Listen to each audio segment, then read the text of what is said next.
Et maintenant, on va parler d'autre chose, hein, les tatouages. Vous savez, le tatouage, on aime ou on déteste ça, mais en tout cas, ça laisse personne indifférent. Et ça a attiré mon attention. Je ne sais pas si vous faites partie de ce tiers des Québécois, le tiers des adultes québécois qui ont un tatouage. Il y a un article dans Le Devoir du journaliste Stéphane Baillargeon qui est paru cette semaine, qui a attiré mon attention parce qu'il faisait état justement de l'évolution dans les modes, dans le tatouage et des différentes tentatives, not tentatives, mais des tendances plutôt générationnelles. Et on va en parler avec ma prochaine invitée, Ève Perron. Elle est tatoueuse au studio Loveless Tattoo Montréal. Et vous pouvez aller sur son Instagram, evermore.ttt. Et Cybèle Olivier, si les gens ont des questionnements, questions ou des réactions, même sur l'édito que j'ai fait sur les États-Unis, on est preneur. C'est le 187 Cube Radio. Moi, j'ai une question en particulier. J'ai l'impression que pour les tatous, il y a, le monde, je pense qu'on est tous devenus à se dire, OK, c'est beau, ça nous dérange pas. Mais j'ai l'impression qu'il y a comme une limite pour chaque personne. C'est comme, il n'y a aucun problème, sauf ce tatou-là. Peut-être que ça vous fait parler. Écrivez-moi, je vais pouvoir vous soumettre la question pour notre invité, le 187 Cube Radio. Bonjour, Nick. Bonjour, Karima. Oui, est-ce que tu es tatoué? Non. Non, je cherchais dans les le bas du dos, Nick. À vous, le dos, c'est caché, là. Un petit cœur sur ma cheville ici. Oui, un petit papillon, là. Oui, c'est ça. Ève Perron, tatoueuse, bonjour. Allô, enchantée. Merci d'être avec nous. En tout cas, vous avez des beaux tatous sur le bras, en très en évidence. Si vous êtes sur le site de cube.ca, si vous nous écoutez à la télé, vous allez voir donc son bras. Est-ce qu'on pourrait dire que tu as une manche? On pourrait dire, c'est pas une manche comme on voit, là, réaliste, toute remplie, mais un peu plus patchwork, on va dire. Okay. Plusieurs tatous ensemble. Et ça fait combien de temps que vous êtes tatouée? J'ai fait mon premier tatou en secondaire 5, juste avant ma graduation, avec ma maman. J'ai réussi à la convaincre comme ça. Elle a dit OK. J'ai un petit matching tatou avec ma maman, une petite phrase toujours près de moi. C'est comme ça que tu l'as convaincue? Oui, exactement. Ça faisait longtemps que j'y pensais. J'étais comme, maman, un petit matching tatou, me semble, tu sais. OK. Puis comment on tombe un peu dans cette folie du tatouage, au sens où on aime ça, puis on est comme plus capable de s'arrêter? Parce qu'il y a beaucoup de personnes qui sont tatouées. On a l'impression qu'une fois qu'ils ont commencé à se marquer la peau, c'est comme ça continue là, dans le temps ça évolue. Oui, vraiment on voit ça, les gens peu importe l'âge commencent à se faire tatouer, peut-être ceux qui commencent un petit peu plus jeunes, j'ai l'impression que c'est moins intense, mais des fois on voit du monde un peu plus vieux qui viennent se faire tatouer, puis là ça devient comme une addiction. On dirait qu'une fois que le pas de la porte est franchi, c'est comme on en a un, pourquoi pas en faire d'autres, puis là on voit des belles choses en ligne et tout, puis on est comme ça pourrait faire un beau tatou ça aussi, tu sais. Fait que oui, les gens, ils viennent beaucoup addictés à ça, là, je dirais. Oui, c'est ça. Et puis, il y a vraiment cette addiction-là, en effet. Puis, je lisais donc dans cet article, on disait quand même que les tatouages, là, il y en a quand même une bonne partie. Les gens commencent à se tatouer là, en bas de 25 ans. Puis après, là, on dit la moitié des tatoués commencent leur ancrage avant 25 ans. Mm-hmm. Ça commence comme ça. Après, plus on évolue dans le temps, ça va dépendre. C'est quoi les modes en ce moment? En ce moment, écoute, il y a beaucoup les petits tatous minimalistes. C'est plus patchwork. Il y a encore toujours la manche traditionnelle qu'on voit, le plus réaliste, néo-trad et tout, mais beaucoup les plus petits tatous. Puis aussi, mais là, on voit les petites modes, on en a parlé un petit peu dans l'article, mais des modes qui reviennent, un peu les tatouages tribales qu'on voyait plus dans les années 2000. Je pensais que c'était complètement out. Ouais, là, c'est carrément. Oui, mais c'est comme les pantalons taille basse. Mais c'est une autre version tribale, parce que même, tu sais, on parle c'est même années 80-90, le tribal, 90. Puis même, à un moment donné, on dit que c'est parce qu'il y avait même une forme d'appropriation culturelle. Quand il y a eu le wokisme, il fallait comme bannir ça. Mais là, c'est une autre version du tribal. Oui, quand même. Tu sais, c'est quelque chose d'un petit peu plus délicat, plus esthétique. Le nom qui était cité dans l'article, c'est cybersigilalism, si je le prononce bien.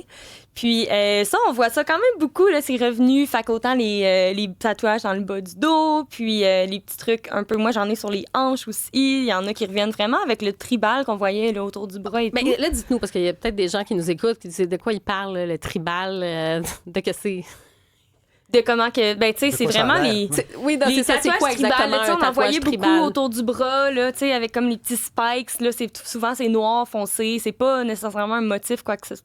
Pas quelque chose de précis. Inspiration un peu, par exemple, dessin un peu maori ou ben ça, tu sais, les tatouages à Polynésie français et tout. Ça, on voit ça aussi, c'est quand même différent. Là, je pense que quand on pense au tribal, on pense beaucoup là, au tatouage du bas du dos qu'on voyait dans les années 2000 et tout. Ça revient quand même beaucoup, cet esthétisme-là. Mais je pense que c'est vraiment une mode comme que ça l'était au moment. Est-ce qu'il y a l'imitation beaucoup des... tu sais, par exemple, quelqu'un qui t'arrive avec une célébrité puis qui dit « Hey, moi, j'aimerais ça avoir le même tatou que cette personne-là. » Est-ce qu'il y a cette vague-là, des fois, qui arrive avec les moi, je le modes? vois pas trop. Ben, tu sais, indirectement, probablement, il y a des gens qui arrivent souvent et disent j'ai vu ça sur quelqu'un, je veux ça aussi. Mais tu sais, d'arriver vraiment, telle célébrité, ça, ok. je veux ça aussi. Ça, j'ai moins vu ça. Mais c'est sûr que maintenant, avec les réseaux sociaux, Pinterest et tout, les gens, ils voient des trucs, puis souvent, c'est là que leur inspiration vient, tu sais. C'est pas. Ça l'arrive. Des fois, les gens sont comme je veux ça, ça me tient à cœur et tout, mais souvent, ça va être comme basé sur. Mais c'est de l'inspiration, c'est pas. voilà. OK, ben ça, c'est le fun de savoir ça. C'est pas tout le monde qui se ramasse avec les mêmes tatous aussi, puis qu'il y a de la créativité qui Puis, reste là-dedans. Aussi, ça, c'est à la discrétion du tatoueur, mais je pense qu'en tant que tatoueur, c'est ton travail de. Si quelqu'un t'arrive avec un projet qu'il a vu, tu veux pas refaire exactement la même chose, tu sais, c'est de faire quelque chose qui est propre à l'artiste, puis aussi, ben, d'avoir un tatouage custom, fait sur mesure pour toi. Je pense que c'est quelque chose d'important. C'est intéressant sur l'évolution, justement. On parle des modes, puis des tendances, puis des fois, c'est très à la mode. Puis à un moment donné, OK, là, on est plus dans le minimaliste. Il y a, dans l'article dont on parle, Mariette Julien, c'est une historienne de la mode. Et déjà, il y a quelques années de ça, elle disait là, que c'est un phénomène de mode. Et elle disait, ben dans 20 ans, là, c'est rare qu'on peut faire des prédictions, mais elle dit ça va être complètement dépassé. Dans le sens que souvent, la génération d'après trouve que c'est complètement ringard, des tatouages. Et peut-être que la mode du minimaliste, c'est un peu ça, dire on aime ça, parce que ça reste un art, mais vous êtes dépassé, puis on n'aime pas ça. Ben ça me surprendrait pas. Écoute, c'est dur à dire, mais le tatouage, ça a été là. Ça existe depuis la nuit des temps. Ça a toujours existé. Là, c'est sûr que c'est une mode. C'est vraiment intense. Tout le monde se fait tatouer. Moi, c'est rare que je vois des gens qui n'ont pas de tatou, surtout à mon âge. C'est comme, mon Dieu, t'as pas de tatou. Donc, qu'est-ce qui se passe? C'était quoi ton adolescence? Moi, j'ai pas de tatouage. Moi, j'en ai un. OK. Fait que, tu sais, il y en a quand même des gens. Mais c'est sûr que moi, dans mon milieu aussi, dans mon cercle, c'est vraiment plus rare. Ça dépend de la culture, peu importe. On n'est plus dans l'anticonformisme, là. Là, tout le monde en a. Non, mais c'est quelque chose de très fréquent, effectivement. Mais si c'est un tiers des Québécois, c'est beaucoup. Là. Mais je pense au niveau de la mode, c'est sûr qu'en ce moment, tout le monde en a beaucoup. Fait que ça me surprendrait pas que la génération suivante fasse comme, ben là, eux ils ont tous des tatous. C'est un truc de mon père, là. Genre, mais après ça, je pense qu'il va autant en avoir un peu. Puis ça risque de revenir encore. Là, ils commencent à en avoir dans les CHSLD, là. Les bras tatoués, puis ils vont en avoir de plus en plus. C'est vrai. Mais puis c'est assez fascinant parce qu'on discutait un peu avant l'émission, puis tu me parlais de ton parcours, c'est-à-dire que toi, tu as étudié en architecture. Tu as fait ton bac en architecture, tu pensais aller là-dedans, et par un détour de vie, tu t'es retrouvée à travailler dans un salon de tatouage à la réception. Ouais. Et tu as pris goût, puis finalement, tu es devenue une artiste tatoueuse. Oui, absolument. Fait que moi, j'ai terminé mon bac vraiment en début de la COVID. Ben, mettons, 1 an après le début de la COVID. Puis, on était tous chez nous, travailler à la distance à l'ordinateur. Puis, je suis allée me faire tatouer. Parle, jase avec... Cette activité du dimanche. dimanche. Oui, écoute, j'avais déjà des tatous, j'avais déjà quelques-uns. Fait que je vais me faire tatouer. Puis, en parlant avec la réceptionniste qui était là et mon tatoueur à ce moment-là, eux, ils cherchaient une nouvelle manager réceptionniste pour le salon. Puis, moi, j'étais comme, moi, je me cherche un job pour l'été, possiblement, peut-être prendre une année sabbatique avant la maîtrise. Fait que finalement, juste comme ça s'est fait. J'ai commencé à travailler là, puis j'ai vraiment pris goût. J'aime ça travailler. L'école, j'aime un peu moins ça. Fait que j'ai dit, bon, pourquoi pas, une année sabbatique. Puis pendant ce temps-là, ben là... Mais comment on apprend la technique pour être tatoueur puis faire vraiment des dessins, être là-dedans? Ça a été compliqué ou vraiment ça s'est fait naturellement? Ben, tu sais, il y a tellement d'aspects. Je pense qu'il y a le côté artistique. Moi, j'étais pas nécessairement un enfant qui dessinait dans ma chambre tous les soirs, mais j'ai toujours eu le côté artistique en moi, veux pas avec l'architecture. Puis, pour l'apprentissage, la façon plus traditionnelle de faire, ça va être d'avoir un mentor qui va nous apprendre. Moi, j'ai été comme épaulée par un tatoueur du Loveless qui m'a appris un peu tout bonnement. J'ai fait un tatouage à mon copain première fois, puis après ça, des amis. Après ça, c'est la propriétaire du studio, Véronique, qui m'a dit, là, si t'as envie de tatouer, on va le faire comme il faut, un apprentissage. Donc là, à ce moment-là, c'était 1 an dessiner sur du papier, faire de la fausse peau aussi, tranquillement, pas vite les clients, avec des petits prix et tout. Puis c'est ça, à un moment donné, elle a fait, là, ça va bien, tu vas commencer à tatouer temps plein, puis depuis ce temps-là, c'est parti, puis ça se passe bien. Très intéressant, et ça me fascine parce que, tu disais, il y a aussi tout un univers entourant le tatouage, tu sais, bon, les gens avec qui tu travailles, donc vous tripez, là, vous aimez ça, le tatouage aussi, mais pendant des années, c'était aussi considéré comme quelque chose de peu plus marginal. T'sais, on le disait avec Nick, là, maintenant, c'est comme super répandu, mais est-ce qu'il y a encore certains, pas de tabou, mais un certain regard. Oui, ben oui, vraiment. Moi, je veux dire, veux pas. Même une forme de réprobation, peut-être sociale dans certains cas. On pense, mettons, au tatouage du visage. C'est plus radical. Le cou, le visage, les mains. Ça, c'est des choses qu'on entend souvent. Moi, mes parents, ma mère, moi, mais mon papa, lui, était policier. Lui, il était à la retraite, mais les tatous, c'était pour les bums. Tu sais, c'était un peu ça. Fait que oui, il y a le tabou de ça. Puis quand j'ai commencé à travailler au Loveless, il est venu voir. Mon travail, mes parents sont super impliqués. Ils m'encouragent à tout ce que je fais. Puis il est rentré dans le salon, puis il a dit, mon Dieu, OK, c'est des artistes ici, là. Puis après quelques mois, il s'est fait faire un gros tatou sur le chest. Son premier tatou à 60 ans. Fait que, ouais. Bon. Fait que oui, il y a encore ça, ce tabou-là, mais je pense que souvent, c'est d'une tu sais, quand on est à l'extérieur de ça, on regarde, on se dit, tu sais, bon, on a tout l'air un peu plus bum, un peu plus sérieux avec nos tatous, mais après, au final, c'est vraiment de l'art. Tu choisis ton artiste. Tu sais, vraiment, moi, je suis allée me faire tatouer la première fois au Loveless par Marc Monin. Lui, on voit sa page Instagram, c'est vraiment un artiste, il fait ses œuvres. Tu sais, la signature d'un artiste, là. Moi, je veux ça. Fait que même les gens vont se faire tatouer des fois, puis ça n'a même pas par rapport avec eux. C'est comme, je veux une pièce d'or, puis on l'expose sur moi, tu sais. Ouais, c'est ça. Fait qu'il y a tellement de façons de voir ça. C'est encore ce tabou sur, comme, justement, les âges et générations, les cultures, peu importe. Mais après ça, une fois qu'on est dedans, je pense que c'est juste une forme d'art comme une autre. Mais ça reste quand même, c'est une forme d'art, mais c'est sur la peau. Il y a quand même, tu ancres ta peau. Il y a quelque chose, oui, tu peux faire enlever ça maintenant au laser et tout ça. Mais moi, je pense que c'est ça. Des fois, je reconnais le travail artistique, je trouve ça magnifique. Mais l'idée d'avoir de l'encre dans ma peau, je serais incapable. Mais tu vois, je vais regarder des trucs et je dis, waouh, elle est capable de faire ça. Je trouve ça beau. Tu vois ce que je veux dire? Oui, je suis capable de 100%. reconnaître le travail. 100%.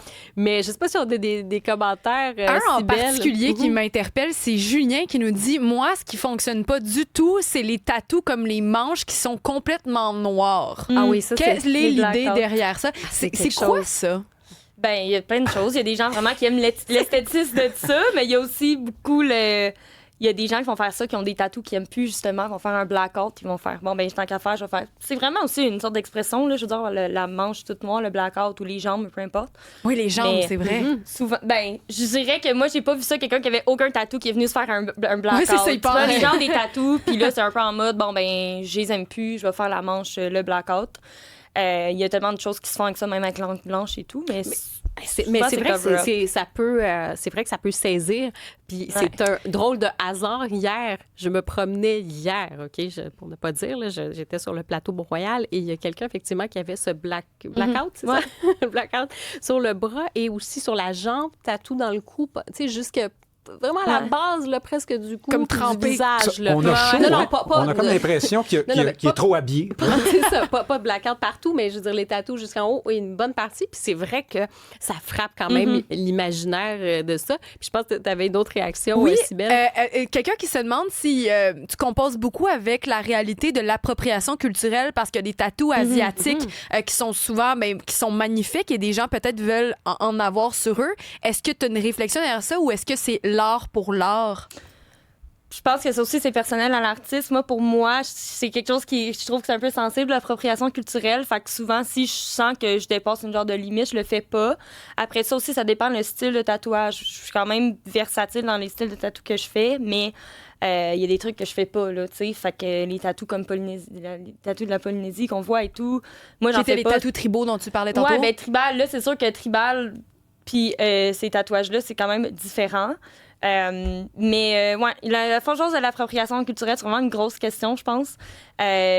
C'est à voir avec l'artiste, mais moi, personnellement, je conseillerais d'aller voir quelqu'un que peut-être c'est plus sa culture, ou vraiment son style particulier. Il n'y a pas de consensus au sein des artistes tatoueurs là-dedans. C'est ça. Il n'y a pas vraiment de loi sur ça et tout. Tu peux le faire, mais après ça, c'est plus tes valeurs puis ce que tu... Avec quoi t'es à l'aise. Oui, c'est ça. Puis aussi ton style. Tu sais, chaque artiste, on essaye de, justement, si on veut percer dans le domaine de l'art, on va avoir notre propre signature. Tu sais, si on fait toutes les genres, la même chose, à un moment donné, tous les styles possibles et tout, ben, tu vas qu'est-ce qui distingue, en fait? C'est comme, t'es mieux de te perfectionner dans un truc pour ressortir du lot que de faire de tout, tu sais. Puis il y en a qui vont faire des voyages aussi, si on parle de ces fameux tatouages, tribaux, tout ça. D'autres, il y en a qui vont aller même, ils vont dire, je vais aller en Nouvelle-Zélande, je vais aller me faire tatouer telle chose. Mais moi, ce qui m'intéresse aussi, c'est, tu sais, dans ce monde qui est très éphémère, il y a toutes les choses, on parlait de mode. Et il y a quelque chose d'indélébile. L'encre, on veut marquer quelque chose presque à jamais. Je ne sais pas si c'est pensé comme ça quand on le fait, c'est plus insouciant ou peut-être un peu des deux. Mais ce rapport-là de vouloir inscrire quelque chose de permanent sur soi, pour toi, c'était quelque chose d'important? Ben, c'est sûr que là, les petits tatous qui ont une signification, parce que la plupart de mes tatouages n'ont pas de signification, c'est vraiment plus pour moi comme un bijou ou un accessoire, la couleur de mes cheveux. C'est sûr que c'est vrai qu'il y a quelque chose d'un peu stressant du fait que ça reste là toute la vie. Mais à un moment donné, tu sais, comme une de mes bonnes amies a dit, it's not that serious. Je veux dire, c'est là, mais je veux dire, c'est comme une petite déco. Puis moi, personnellement, même les tatouages que je regrette un petit peu plus, à un moment donné, tu l'as sur toi, c'est comme un grain de beauté, une tache de naissance, t'es comme... You live with it? Je sais pas. Mais c'est un pensée-y bien, c'est sûr. Moi, avant de tatouer les gens, surtout si c'est des trucs que je suis comme, tu sais, c'est vraiment de mode ou t'es sûr que tu veux ça, on a la conversation, mais... Est-ce que ça a été quoi, justement, là, mettons que tu as un exemple d'un dessin que ta femme m'a donné, puis la personne voulait vraiment ça, puis que c'était une curiosité absolue? La face de Fernand Gignac, mettons. les faces. Ça n'est pas trop arrivé. Moi, je dirais que... tu sais, je veux dire, ça fait pas super longtemps que je suis dans le domaine non plus. J'ai eu des demandes pour des trucs un peu... des trucs violents ou peu importe. Moi, je fais juste le dire. Je suis pas à l'aise de faire ça, ou tu sais, mais après, les gens m'arrivent... Que ce soit un truc que je suis vraiment en désaccord ou pas, il faut toujours avoir la conversation avec mon client. Parce que c'est pas juste le tatou en soi, mais c'est l'emplacement, la position, le style et tout. Il y a tellement de trucs à discuter. Est-ce que vous faites des tatouages au visage? Moi, personnellement, j'en fais pas. Premièrement, je pense que je suis pas rendue là dans mon expérience de vie. Puis, ça m'est pas arrivé. Si quelqu'un m'arrivait avec des tatouages complètement, il y en a partout sur le corps, ça va. Mais tu sais, on voit ça beaucoup, là, les jeunes qui vont se faire tatouer. Avant, c'était plus... Les tatouages, on les cachait. Fait que, tu sais, même les manches qui finissaient plus courtes, il n'y en avait pas sur les mains. Qu'on voyait, mais... On peut le cacher. Fait que pas sur les mains, pas dans le cou, pas dans le visage. Puis maintenant, il y a un petit peu le contraire qui arrive. Là, ça va peut-être arrêter, là, mais les mains, le cou, le visage, avant le reste du corps, parce qu'on est comme, j'ai un tatou, je veux qu'on le voie. Fait que ça allait changer un peu. Mais moi, je suis sûre que mon apprentissage, ça a été fait par une tatoueuse, c'est des tatoueurs qui sont un peu plus de la vieille école, old school. Fait qu'il y a pas... C'était très, très clair. Même moi, quand j'ai commencé à travailler là, je voulais un petit tatouage ici, là, dans le favori, puis tout le monde dans le tattoo shop était comme, non, Eve, hors de question, on te fait pas ça. T'as pas deux... Faut être 2 manches, 2 jambes avant d'avoir un tatou en face. C'est comme des règles non écrites. Une initiation. Ouais. Non, mais je trouve ça vraiment intéressant parce qu'il y a quand même cette espèce de code-là, quelque part, où on rajoute quand même un peu de sacré parce que, tu sais, oui, c'est une mode, mais au fond, je trouve que ça rappelle quand même que, hey, tu sais, oui, il y a des trucs qu'on peut faire comme ça, justement, puis c'est la mode, c'est le fun, puis c'est presque un accessoire, mais non, ça reste quand même quelque chose, une décision, ça reste marqué. Il y a une forme de bravade, de presque de virilité là-dedans. C'était à l'origine, c'était ça, d'ailleurs. C'est ça. Je me marque avec... Oui, c'est ça, exact. Puis ça reste.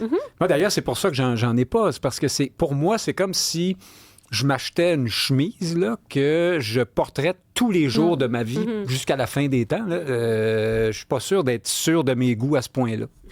Oui, non, je comprends. Puis le rapport à ce marquage-là, puis les aiguilles, puis l'encre dans la peau, comme je disais, moi, c'est vraiment quelque chose qui ça me saisit. Mais je comprends qu'il y a beaucoup de gens qui aiment ça, mais vas-y. En une seconde, est-ce qu'on est bel et bien à 200-300 $ de l'heure en ce moment pour les tatouages? Si oui...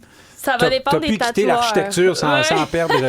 Moi, c'est sûr que là, écoute, je suis pas rendue là dans mon parcours, là. Je veux dire, je me verrais pas charger ces prix-là, mais il y a des artistes, ça va un peu avec l'offre et la demande. Il y en a des artistes qui vont charger des gros prix. Tu vas chercher le riopelle du tatouage. Ben oui, vraiment. Il y a des tatoueurs qui sont connus internationalement ou qui ont des grosses listes d'attente. Fait que je veux pas, mais ça va être un peu, encore une fois, le même principe que d'aller acheter une œuvre d'art, une petite toile. C'est le marché. Des milliers, c'est le marché. Puis aussi, ben, je veux dire, faut que ça fasse du sens. Là. Si ça fait 2 minutes tu tatoues puis tu charges ces prix-là, bon, et de toute façon, tu n'auras probablement pas de clients, là, mais ça va avec l'offre et la demande. Puis il y a des gens qui sont prêts, ils veulent un tatoueur particulier, puis le truc particulier, fait qu'ils vont payer le prix pour.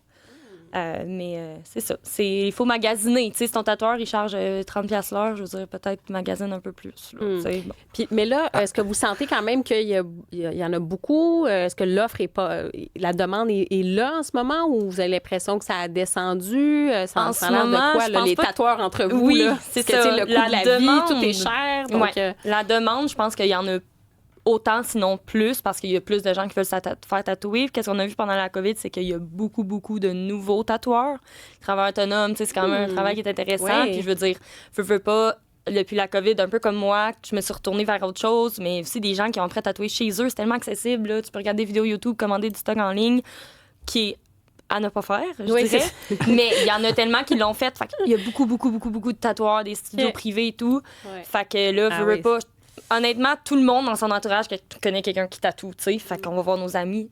Fait que je dirais que là, c'est un peu ça qui se passe. On est beaucoup ou même trop tatoueurs pour le moment, mais la demande est encore là, puis je pense que si tu es vraiment un artiste compétent et tout, ben tu vas être capable C'est ça. Tu vas avoir de ta travailler, clientèle, ben oui. le bouche à oreille, les gens vont Oui. vouloir ta signature, puis Exactement. ces choses-là.